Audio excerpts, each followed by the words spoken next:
The 805 Focus is brought to you in part by Nonprofit Connect. Nonprofit Connect provides superior leadership tools and resources so nonprofit leaders and board members can make valuable decisions to move their organization forward to a sustainable and vibrant future. More information on services online at nonprofitconnect.org.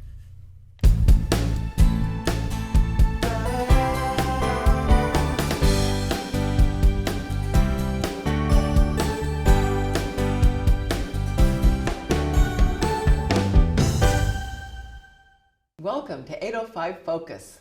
I'm Dr. Cindra Sinclair with Nonprofit Connect, and we will be bringing you the latest on your favorite nonprofits, so get ready to be inspired. Our special guest today is Lori Goodman, and Lori is the Executive Director of the Isla Vista Youth Projects.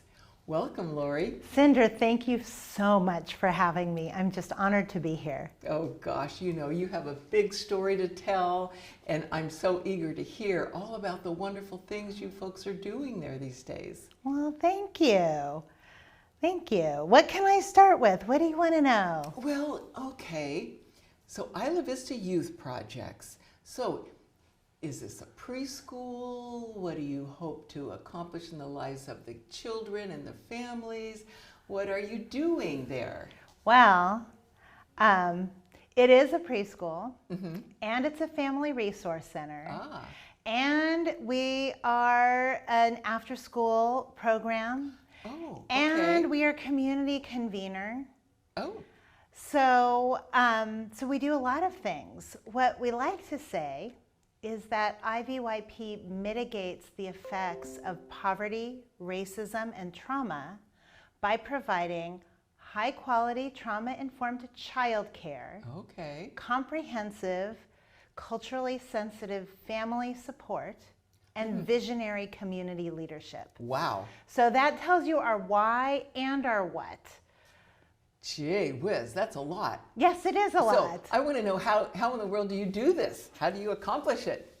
Well, we use all the strategies that we have, but we are experts in early childhood education. Okay. That is our biggest program. And we do childcare and preschool ages 3 months to 5 years at 2 sites in Goleta. One on Phelps near Costco, and the other one on the west campus of Isla Vista Youth Projects. And we're licensed for 140 students. Wow. So that's a lot. That certainly takes a lot of focus. Yeah. We have a vibrant family resource center, and family resource centers are the jewel of our community, and they're mostly under the radar. People don't know that there are family resource centers or what they do, but they are intended to be places that strengthen families. That, you know, every family can go through times that are challenging, and certainly the last 2 years have been remarkably challenging for families. And resource centers are there to address their concrete needs like food or unemployment support, help with housing applications, help get their children into preschool, all of those things, but also help them live the lives they want to live. So we do parenting classes. We're in the middle of a couples class.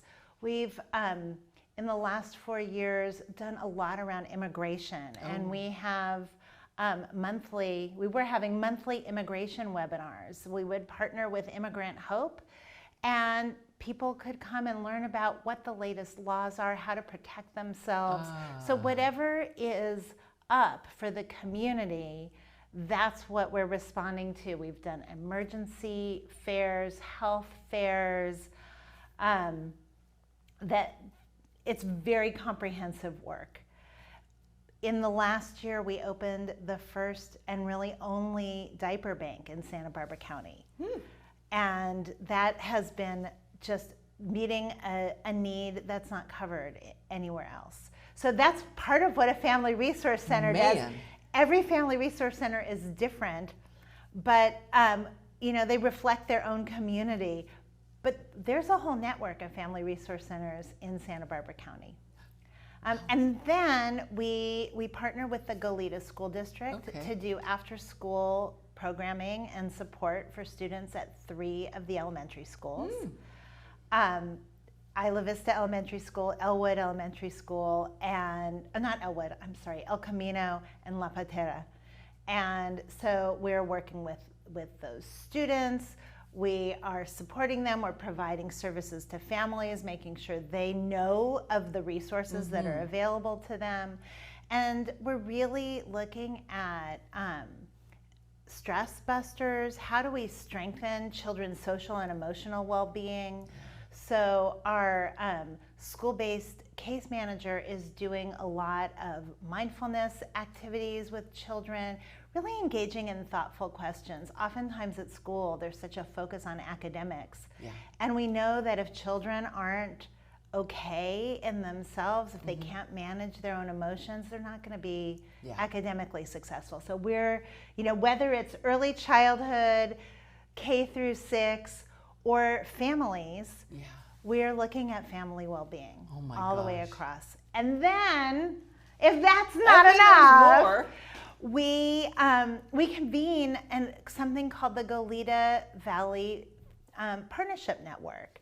And that has been, for the last 4 years, an opportunity to convene all different kinds of sectors that operate across the Goleta Valley. So not just Goleta and not just Isla Vista, but we bring together nonprofits, the city officials, city council members, law enforcement, school district officials, healthcare providers, funders, so a really diverse group of people. And when we started coming together, it was to talk about trauma and childhood trauma and how do we collectively as a community work together to prevent childhood trauma. And then there was a pandemic. And the theory around trauma is that we build resilience through relationships. And there's research about parent-child relationships, but to extend that, we really thought when we're talking about resilience, we're talking about not just parent-child, but all the adults in a child's sphere. Adult to adult, people need friendships and relationships. And then it's also the relationships between organizations, that if you want a community to be resilient, people need to know each other and work together and know what's going on. So when the pandemic started, we began meeting weekly. And I would have 30, 40 people show up and we would just share, here's what we're seeing. Here's what the needs are. Here's this trend. Where can people get food? When children went back to school, for example, in September of 2020, it started coming up that we were seeing children didn't have a place to study. In low-income families, it's often crowded in their homes. And so children would be attending school from bed or from the floor. They're hunched over. They don't have a place to work. And someone said, boy, it'd be great if we could get desks. So we said, okay, we'll do it. And we raised some money and we purchased 110 lap desks for students. We worked with the school districts to make referrals so that if a desk was needed, we heard about it. We then, our Family Resource Center advocates, would then reach out to the family to see if there were other needs. Because if you need a desk, that might be easy to ask for. But maybe the teacher isn't seeing that there's food insecurity, or maybe the teacher isn't seeing that the energy just got cut off. So those are things then we would reach out and work with the family on, and then we deliver the desks. So that was just a tremendous success, and just one of the many ways in which the Goleta Valley Partnership Network came together to meet the needs of the community. So that's what we do. We do young children, we do school-age children, we do families, and we do community, the whole shebang. Sounds like you have your finger on the pulse of the community. That's our job. Yeah, Yes. and you're making stuff happen. We are. We are. Now here, I heard a rumor It's true. that you're going to be changing your name pretty soon. Yes. So I've been the executive director for 4 years. And when I started my job, I said to my board, tell me about Isla Vista. Are there children in Isla Vista? Are there families in Isla Vista? And they said, oh, yes, there are. That's who we serve. And I said, great. But you know, trust but verify. So I did a geo-mapping of our clients, and I found out, lo and behold, that only 20% of our clients live in Isla Vista. Oh, wow. Now, that's most of the families in Isla Vista. So we're doing a great job serving the families in Isla Vista, but we are not limited to Isla Vista. So and this hasn't changed. The GeoMap, when I continue to look to update, but about 20% of our clients live in Isla Vista proper. About 60% live in Goleta. And the remaining 20% come from all over Santa Barbara County. We have people from Lompoc, people from Carpinteria, many from the Santa Barbara area who will either bring their child to the Children's Center, maybe they work near our Children's Center, or they're making use of the Family Resource Center, they need food. And our advocates are so relational and so good that what will happen is they'll help someone and when that person hears, oh, I need diapers, I need food, I need help with my unemployment application. They'll say, oh, call Anna Maya at IVYP. She will help you. Yeah. And so then they come. Or no one else is doing immigration workshops. Yeah. So we have people, from Temecula and, wherever they hear about it, they can come. And that's been a wonderful outcome of the pandemic is many things are actually more accessible now. Wow. So it seems like I read somewhere that you're inviting people to help come up with a name. Oh, yes. That's where, thank you for pulling me back on track. So yes, Isla Vista was not the only focus. Youth, when I think of youth, I think of teenagers. And we really focus 0 to 12. And a project. We've been in existence since 1971. Oh my gosh. We're not a project. No. We're a real grown-up organization. So as I say, every word in our name is not really accurate. And we decided we needed a new name. We needed a name that didn't constrain us, but a name that gets at the essence of who we are and what we mean to the community. So we're just doing it. We've announced that we will change the name. We don't know what it will be yet. So we are asking people for feedback. We've sent out a survey to everyone on our newsletter list, and we've gotten a lot of responses that are really gratifying. I'm meeting with our students, with our parents, with our employees, and of course with our board members, funders, and donors. And it's just so gratifying and interesting to hear what people have to say. But what we've decided is that we want a name that is fanciful or suggestive, not something that's going to describe everything we do. And you heard at the beginning of all the things we do, we would need a name that was 2 paragraphs long. Right. So what's at the root of that? At the root of who we are is a sense of belonging, a sense of an embrace of the community, a sense of being seen and valued and cared for. So the name we're looking for is some word that gets at those feelings. Oh gosh. And it's fun to do this work. Yeah, exciting project. Yeah, so Gosh. we are also having we're calling them creative conversations, because they're Okay. not really brainstorming All right. sessions. They're just more efforts to sort of get at what those Yeah. feelings are. And then we can have this whole mound of data for the steering committee to mull over. Yeah. And, hopefully the magic will happen, lightning will strike, and we will have something new to present and a new story to tell. That is so great.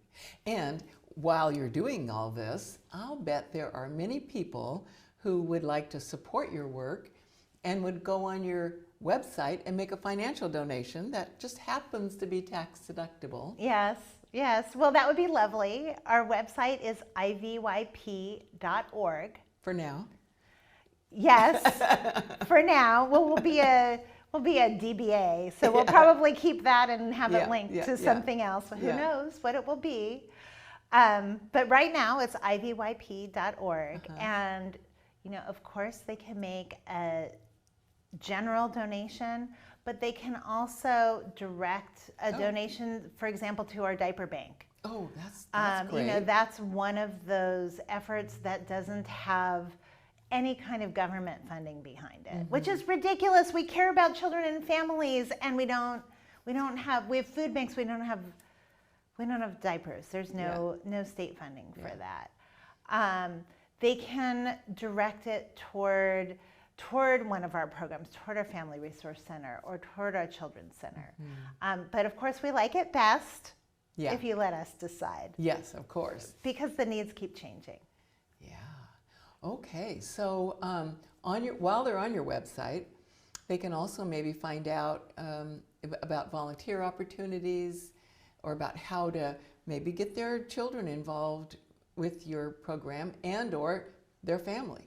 Yes. So if you're looking at our website and you want to volunteer, one of the places where we need volunteers frequently is our food distribution. So we do a monthly food distribution. We have 400 people that will come through and collect food every month, and that's a big physical effort. Yeah. So we need people really who are going to lift and schlep and hand out. We're doing vaccine clinics right now, every 3 weeks. In fact, since October, we have partnered with public health to distribute over 2,000 vaccines. Wow. Now we want to get children 5 to 12, and hopefully there will be a vaccine approved for those younger children. So I don't see that work ending. And that's another big effort and a place where we can really just use some extra hands. Yeah. We do like to have volunteers in our Children's Center once we get a little bit farther past this pandemic. Of course, all volunteers need to be fully vaccinated. Of course. Yeah. Good. So, Lori, we have about a minute or so left. Oh my goodness, that went so fast. I know. What else would you like our audience to know about Isla Vista Youth Project? I have 2 more things that I wanted to I cannot believe that went so fast. So one of the things that we have been doing in the last 2 years is we've begun to introduce our elected officials to our community. So we had a town hall featuring Congressman Salud Carbajal. We had a town hall with Goleta Mayor Paula Perotti. The next one, we don't have a date for this, is with Monique Limon. And these are bilingual, they're virtual. And they're an opportunity for what is often a disenfranchised part of our community to lower barriers to meeting their representatives. That's great. We also have our next fundraising event coming up. Oh boy. It's called the LEAP Awards. And the event is free and virtual. Because we want everyone to be able to attend, including our families, including our staff. So it is a fundraising event, but you don't have to pay to come. And all you need to do is click from your computer. And this year we are honoring Monique Limon and Ken Saxon with our LEAP Award. And LEAP stands for Learn, Engage, Advocate, and Partner. And we think both of our honorees really embody those values, and that those values also reflect who we are. That is perfect. Oh my gosh.